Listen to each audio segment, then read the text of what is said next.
The designated service point at Munchvabisi provided a welcome break for the crews. As to be expected, Cox and Pitchford arrived first in the proudly South African Nissan hardbody.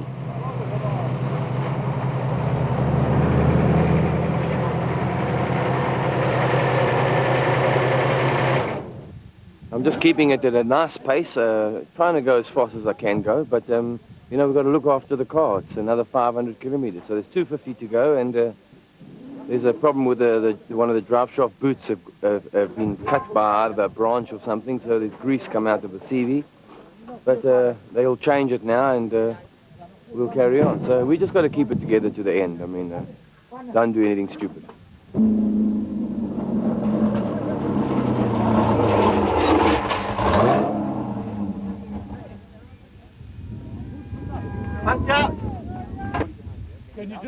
Can you read this one? Yeah. Can you please give me? I think we've done the odd job now, so I think it's just a matter of nursing it home the next section. We've got a puncture about 60 k's out, and the car's going fine. We're under control. We've got the race. Basically, we just need to get the car home now. Nobody's going to beat us unless we beat ourselves. That's it.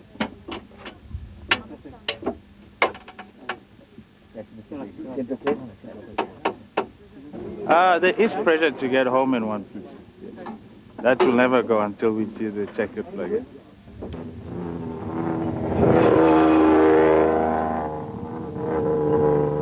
was a tough day still this morning. We had a lot of dust this morning, if you can just imagine.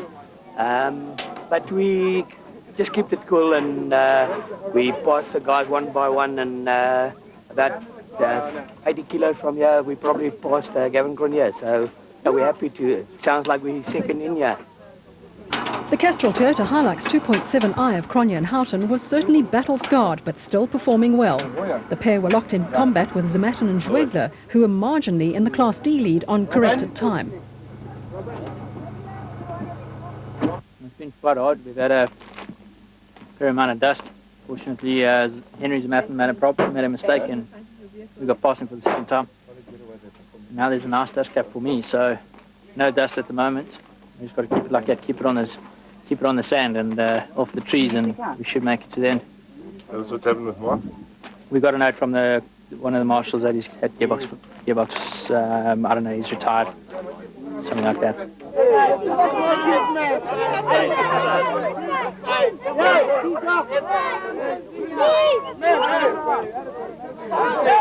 Driver's side. There's a little blue killer box, isn't it? Any two balls there as well, brother. Sorry? Two jump like balls there as Driver's well. side. Keeping him at a distance, because on corrected time he's 3 minutes behind us. If you finish behind on his tail, you're right. That's the plan.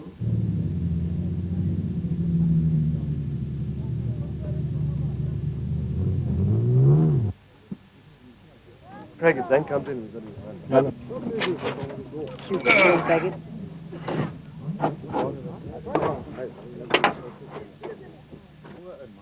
Got it. He broke a drive shaft, but apart from that, it's going well today. Much better with the second gear, so we hope we can get it to the end.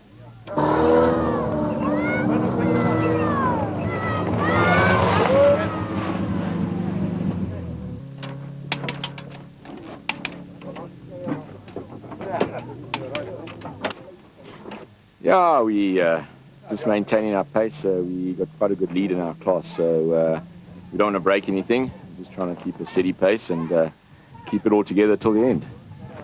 Any problems? No, we haven't had any problems yet. We're a bit down on power, but we're just nursing at home.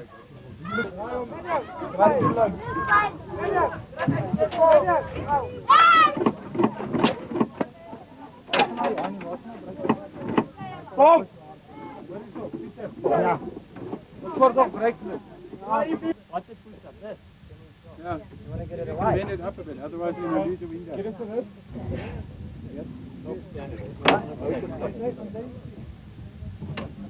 It's rough and dusty, but we're going strong.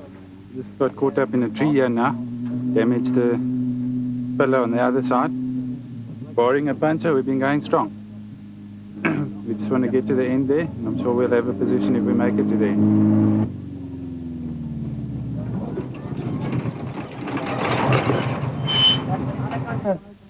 It's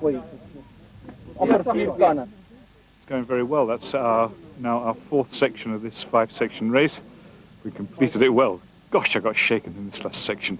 It is so rutted. The soft sand has moved away and it's in ripples, and it was really hard work, but Gill's doing a fantastic job driving at the moment. Very low on fuel as we came in here, but we'll refuel and we'll be out for another 240 kilometers and we'll make it home.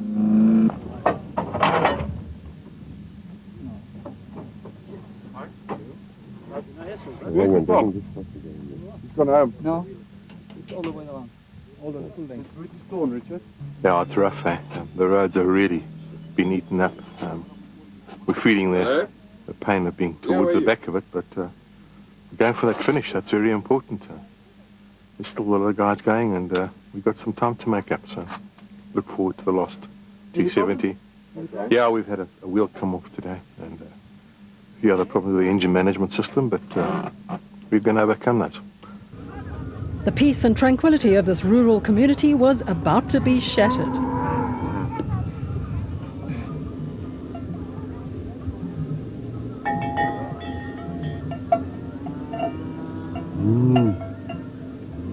Yeah, I've been waiting for this guy since yesterday. The first time, and it feels good, huh? First time we've seen now. Cheers, man. 15 minutes. Alfie Cox and Ralph Pitchford revelled in the conditions. The special vehicle leaders, Makhekeneni and Carolyn, had victory in sight, while Grobler and Jordaan's mission was to give the proudly South African Nissan squad a 1-2 finish.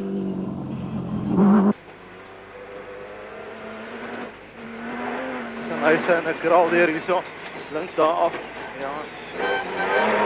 Reguit af daai kant toe. Reguit. Ja, reguit.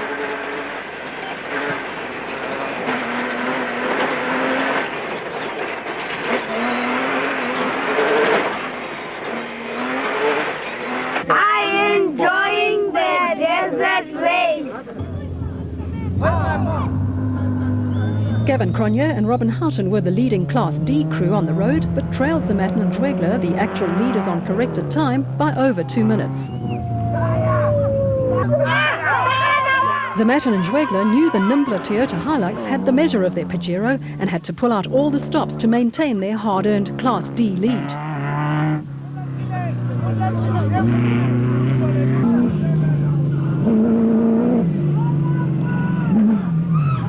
Shamir Variawa and VZ Van Zyl were happy to hold station to protect a potential team total 1-2.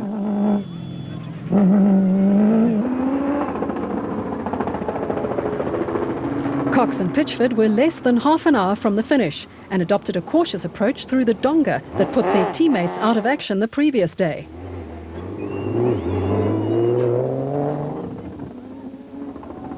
Grobler and Jordaan were even more cautious.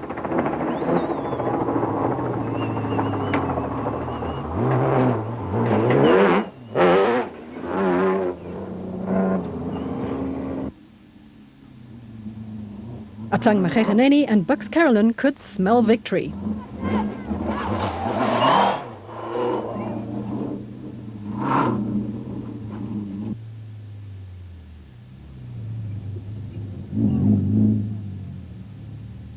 Cronje and Houghton had whittled Zamatin and Zwegler's Class D lead down to 30 seconds and were headed for a nail-biting finish.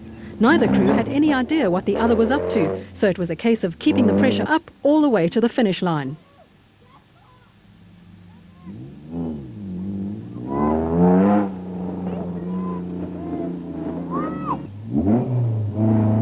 Paolo Piazzamusso and Oki Fari were 6th on the road in the Castrol Toyota Hilux 2.7i.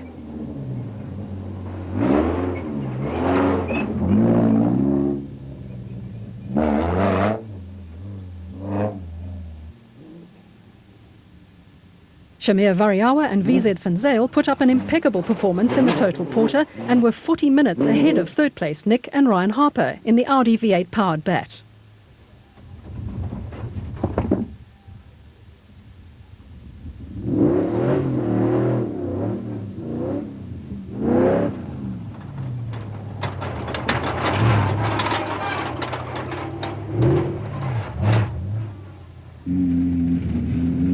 Marcus Taylor and Mark Deschelaine nursed an ailing gearbox on the JRE to move up to 4th place overall and first in Class B, while in Class E, Barkhuizen and Heering, albeit first on the road, actually trailed leaders Pearce and Vosloo by 12 minutes.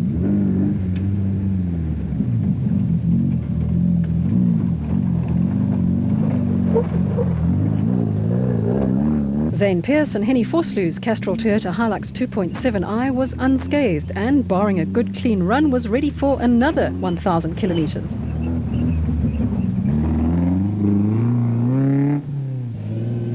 Class S leaders Richard Schilling and Chris Davies had a troubled day in the Plastotec Aceco, but persevered to the finish.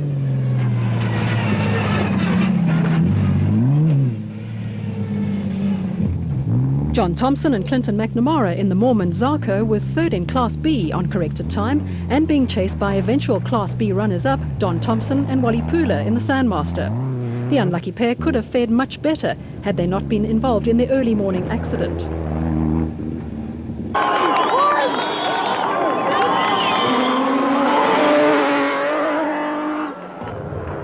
A maiden overall win for Alfie Cox and Ralph Pitchford, and Nissan's 4th successive Toyota 1000 victory.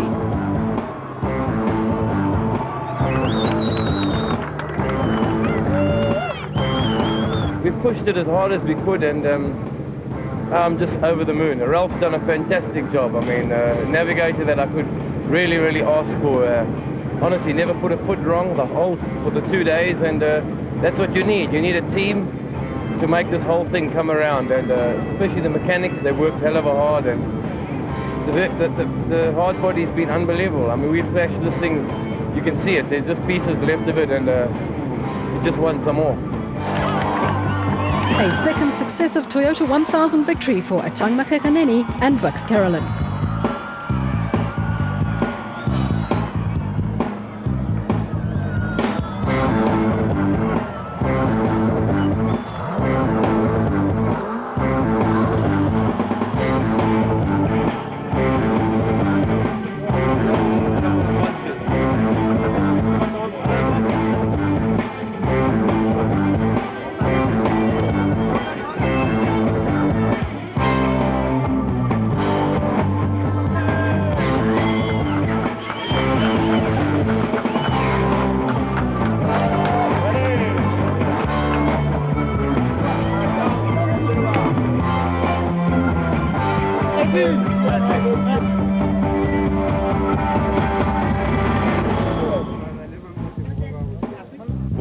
Well, having done little practice and testing, it just proves that our car is so reliable. It's unbelievable. I never thought we'd be here today, and I thought, because again I haven't been going to gym much lately, so I'm surprised we're here.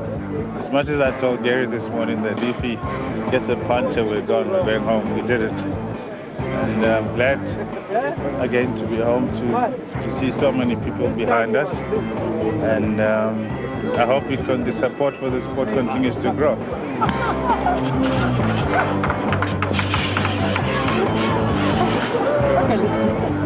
It's the first time we've won our class in a national. Many years ago we used to win it pretty regularly, but ever since it got competitive it became more difficult, and we've been trying so hard to keep the car in one piece and get the record, you know, to get 17 finishes straight in a row. For us, has been a serious achievement. We're really happy with that. But now the gloves off, now we race.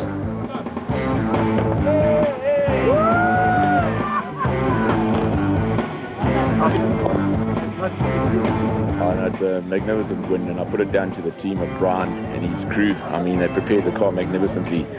It never missed a beat for 1,000 Ks. We kept it tidy, kept it on the road, no punches. Didn't push too hard both days, just kept it running 80%, and yeah, we came home clear winners. Very excited about it. What's your camera?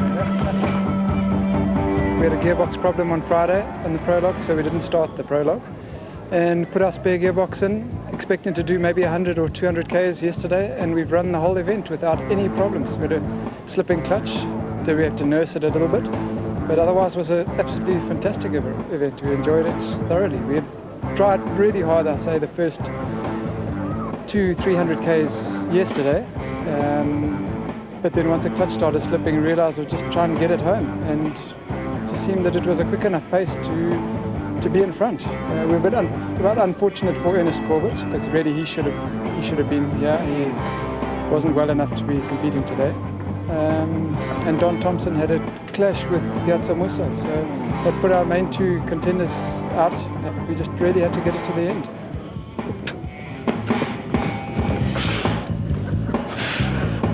Delighted to get the car home. Delighted too for Chris. It's his first class win and finish in an off-road race. Having been a biker, I think he now knows that the car guys aren't that soft.